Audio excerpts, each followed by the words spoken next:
Tradition थी उस वक्त की, रोज़े से कुछ दिन पहले, हफ्ता पहले सारे घर की सफाई होती थी। रोज़ा खोलने के बाद मोहल्ले की सब लड़कियां हम बाहर आती थी और गाना गाती, रुफ जिसको बोलते थे, आवे माह रमज़ान, कुछ ऐसे ऐसे। हमारी ईद आप सोच नहीं सकते हैं कितनी खुशी होती थी ईद की।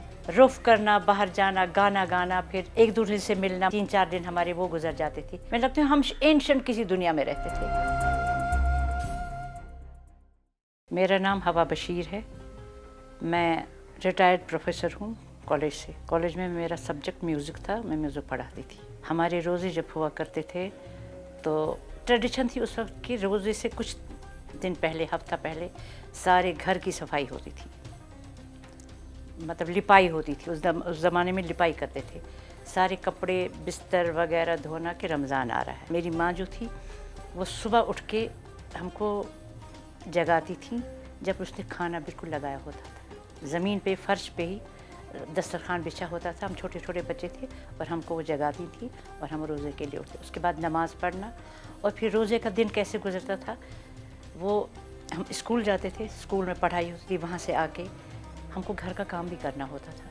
उसके बाद शाम को दस्तरखान बिछता था और शाम को रोज़ा खोलने के बाद मोहल्ले की सब लड़कियां हम बाहर आती थी और गाना गाती, रुफ जिसको बोलते थे, आवे माह रमज़ान, कुछ ऐसे ऐसे।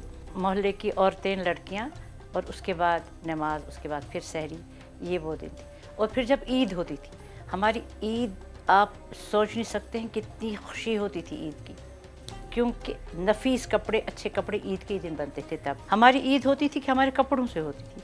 और जो खाना बनता था ईद के दिन, मुर्गा इज़ वाज सम स्पेशलिटी के, और देसी मुर्गा पकता था। ये थोड़ी ये वाले मुर्गे नहीं पकते थे जो आज, देसी मुर्गा पकता था और इतनी एहतमाम से पड़ता था कि एक दिन पहले उसको ये हलाल करना है, उसके बाद उसको छीलना है, उसके बाद उसके साथ क्या होगा, मतलब it was a feast that days. आज की ईद पता भी नहीं चलता ईद है, यहाँ हर दिन ईद, हर रात दिवाली है। कुछ मतलब कोई फ़र्क नहीं पड़ता। ज़्यादा से ज़्यादा क्या, 5-6 डिश बनाए, टेबल पे लगाए, ये हमारी ईद है आज। वो ईद हमारी कुछ और ही होती थी। 3-4 दिन हम मनाते थे। रुफ करना, बाहर जाना, गाना गाना, फिर एक दूसरे से मिलना, मोहल्ले वालों से, रिश्तेदारों से मिलना, 3-4 दिन हमारे वो गुजर जाते थे। आज ये ईद है, आज इसके घर में हमको खाला ने बुलाया है। ईद के दिन उस दूसरे खाला ने, मतलब पुफी ने बुलाया है। वो ईद हुआ करती थी। हाँ, मुझे एक याद है, हम लोग, असल में मेरी मम्मी जो थी वो कदीम गांव में रहती थी, मतलब अहरबल की तरफ हमारा। और एक साल हम वहाँ चले गए।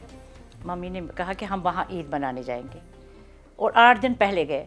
और मेरा एक बड़ा सा चमकता हुआ फ्रॉक उन्होंने बनाया था, और मैं वहाँ जाके ये गांव वालों को दिखाना चाहती थी कि देखिए मेरे पास क्या है कपड़े। और मैं वो तय कर करके खिड़की से उसको टांग देती थी 4 दिन पहले, ताकि सब गांव के बच्चे देखें कि मेरे पास कितने अच्छे कपड़े। मुझे अब भी याद आता और मैं हंसती हूँ इस बात पे। मैं लगता है हम एंशिएंट किसी दुनिया में रहते थे और हमें किसी और ही दुनिया में आई हूँ। और ये करने के बाद भी मैं एडजस्ट करना पड़ता है अब, जबकि मेरी उम्र काफ़ी हो गई है, मगर मैं अपने छोटे छोटे अपने ग्रैंड चिल्ड्रन के साथ एडजस्ट हो रही हूँ अब। जो उनकी मर्ज़ी है, जैसे वो ईद मनाना चाहे वैसे मनाए। फिर हम उनको सुनाते, हमारे ज़माने में ये हुआ था, और वो कहते अरे छोड़िए आपका वो ज़माना तो चला गया। मगर हमको बड़ों को अच्छा लगता है उनको सुनाना, वो कहानियाँ सुनाना कि जब हमारी ईद होती थी हम क्या करते थे। और वो हंसते हैं, आपको पता है, they just smile, they green, अच्छा ये हुआ कर। आप हम पुरानी बातें छोड़िए, अब नया ज़माना हो गया।